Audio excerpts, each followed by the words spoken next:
हमने दावत दिया प्रोग्राम में जनाब अहमद हसन अल अरबी साहब को, जो कि दफाई तजिया कार भी हैं, बैनुल अक़वामी अमूर के माहिर भी हैं। Thank you very much Ahmad Hasan साहब।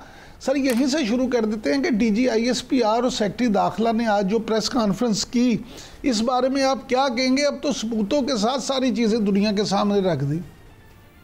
जी बहुत शुक्रिया। देखिए बहुत इम्पोर्टेंट है पूरी दुनिया के सामने इंडिया का जो टेरर फैक्ट्री है, पूरी दुनिया की सबसे बड़ी टेरर फैक्ट्री भारत में है।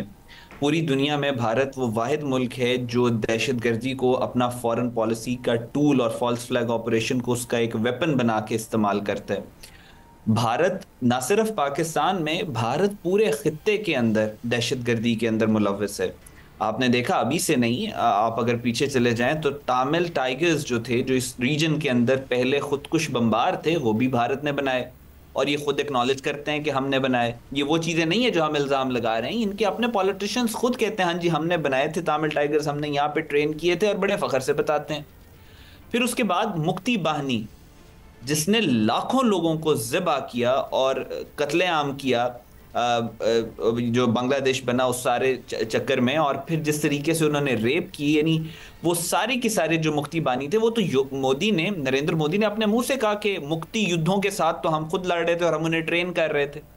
और फिर उसके बाद इंडिया का current national security adviser Ajit Kumar Doval अपने मुंह से कहता है कि हम TTP और BLA को सपोर्ट करते हैं, स्पॉन्सर करते हैं, ट्रेनिंग देते हैं। ये सारी बैंड टेररिस्ट आउटफिट्स को इस खत्ते के अंदर डिस्टेबलाइज इस खत्ते को करने के लिए भारत काम कर रहा है, और पूरी दुनिया को ये चीख चीख कर पाकिस्तान में के ऊपर इल्ज़ाम लगाते हैं दहशतगर्दी का। उसकी वजह यह है कि इनका फॉरेन पॉलिसी ऑब्जेक्टिव है कि हमने शोर मचाते रहना है पाकिस्तान के खिलाफ, ताकि हमारी ये जो दहशतगर्दी है ये छुपी रहे, दुनिया इसकी तरफ ना आए। वो जो प्रोपेगेंडा है उसको बस्ट करने के लिए बहुत ज़रूरी था कि इस तरह सबूतों के सामने, पूरी दुनिया के सामने रखा जाए कि भारत किस तरीके से पाकिस्तान के अंदर दहशतगर्दी करवा रहा है। और अभी वो अगर पाकिस्तान की आप बात ना भी करें तो पूरी दुनिया में अभी हरदीप सिंह निज्जर के मर्डर पे आपने देखा क्या हुआ कि 5 दुनिया के बड़े ममालिक, जिसमें अमेरिका, कनाडा, इंग्लैंड, न्यूजीलैंड और ऑस्ट्रेलिया शामिल था, जिसको 5 आई अलायंस कहते हैं, उन्होंने क्लियरली ये कहा कि इस हरदीप सिंह निज्जर के मर्डर के पीछे इंडिया का ट्रांसनेशनल रिप्रेशन है, और अमित शाह जो कि सिटिंग मिनिस्टर है इंडिया का, वो इसको मॉनिटर कर रहा था और कैरी आउट कर रहा था। इससे बड़े सबूत और क्या हो सकते हैं पूरी दुनिया के लिए। अच्छा अहमद साहब, ये फरमाइएगा कि हज़ार में बस पर जो हमला करना है, आप नहीं समझते कि रवायती जंग में हारने के बाद इंडिया जो है फिर भी उसको अकल नहीं आई और उसने अपने जो दहशतगर्दी वाले हथकंडे हैं उनको मज़ीद तेज़ कर दिया? देखिए, आप इसको अगर इस तरह से देखें तो मेरा ख्याल है ज़्यादा बेहतर होगा कि इंडिया ने इस वक्त जंग की हर टाइप पाकिस्तान के खिलाफ इस्तेमाल की हुई है। वो रवायती जंग भी कर रहा है, वो गैर रवायती जंग भी कर रहा है। रवायती जंग में उसके दांत टूटे बहुत बुरी तरह, अब वो दूसरे फेज की तैयारी में लगा हुआ है। नरेंद्र मोदी ने कहा ऑपरेशन सिंदूर खत्म नहीं हुआ, ये जो गुजदार में हुआ है ये ऑपरेशन सिंदूर का ही हिस्सा है। जो मासूम बच्चों को वहां पे ज़िबा किया गया है वो ऑपरेशन सिंदूर का ही हिस्सा है। राजनाथ सिंह ने कहा था कि मूवी अभी जो ट्रेलर है और मूवी अभी बाकी है, आप देख सकते हैं कि वो they are itching for another misadventure, एक और मिस एडवेंचर की तैयारी कर रहे हैं। उनकी फॉर्मेशन इस बात का सबूत है, वो जिस तरीके से उनका रेटोरिक है, जो सियासी बयानियां है, वो भी इस बात का सबूत है। मोदी के ऊपर जो पॉलिटिकल प्रेशर है वो भी इस बात का सबूत है। जिस तरीके से वेस्टर्न जो वॉर इंडस्ट्री और वॉर मशीन्स हैं वहां से इनके ऊपर प्रेशर आ रहा है कि कुछ तो करो पाकिस्तान के खिलाफ। हमारी पूरे वेस्ट की जो वॉर इंडस्ट्री थी वो डिक्लाइन के ऊपर चली गई। चाइनीज वॉर इंडस्ट्री के शेयर्स की कीमतें ज़्यादा हो रही हैं पूरी दुनिया में। भी इंडोनेशिया ने राफेल लेने थे फ्रांस से, उन्होंने उस डील को पोस्टपोन कर दिया। तो वेस्ट की तरफ से भी इंडिया पे प्रेशर है कि आप पाकिस्तान के साथ कुछ ना कुछ तो हमारी रिस्पेक्ट बचाएं। वो मिस एडवेंचर जो इंडिया प्लान कर रहा है अगले आने वाले 5-10 दिनों में, मोस्ट प्रॉब्ली अगर इतने ईद उल अजहा से पहले इंडिया नहीं करता, it would be a miracle. तो उस मिस एडवेंचर से पहले ये जो खुजदार में और KPK में अगर कोई दहशतगर्दी के वाकयात ये करवा रहे हैं तो ये इस वजह से करवा रहे हैं कि पाकिस्तान की अटेंशन बॉर्डर से हटा के इधर मरकूज की जाए, ताकि वो बॉर्डर के ऊपर जो उन्होंने मिस एडवेंचर करना है उसकी राह हमवार हो सके। तो इसको इस तरीके से हमें देखना चाहिए, it's all part of the bigger war. अच्छा अहमद भाई, ये फरमाइएगा कि अगर हम देखें कि पाक भारत जंगबंदी तो हो गई, सीज़ फायर हो गई, लेकिन सिंतास मुआदे को लेके मोदी की तान अभी तक वही है। वो उस पानी के हवाले से वो वही दावे कर रहे हैं। इस सारे मामले को आप किस तरह से देखते हैं?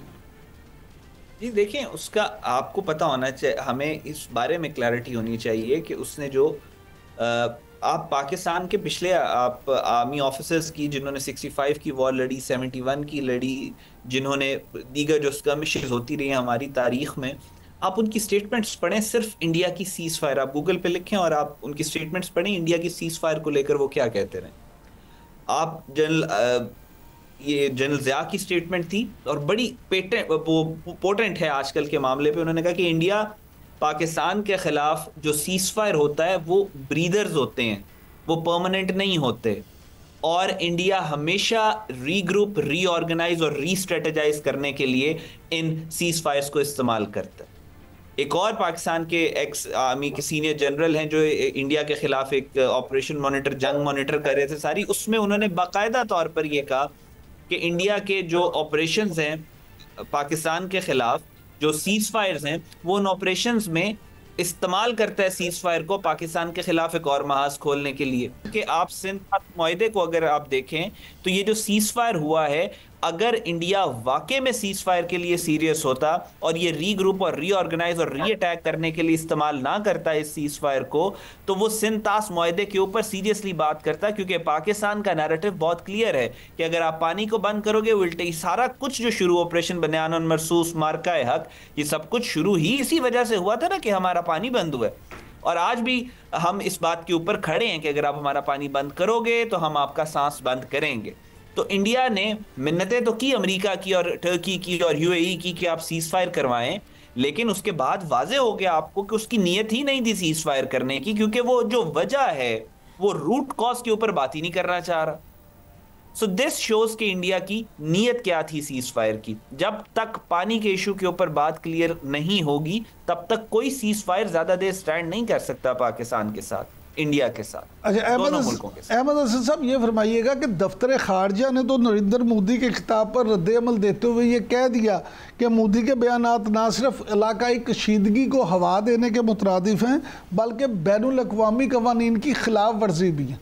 चले ये मान लिया ऐसा ही है, तो बैनुल-अक़वामी खिलाफ वर्जियाँ अगर ये हैं तो फिर ये फरमाइएगा कि फिर आलमी ताकतें और वो ममालिक ख़ास तौर पे अमेरिका जो सीज़ फायर के लिए तो आगे आ गया था, इसमें वो इंडिया को क्यों मजबूर नहीं करते?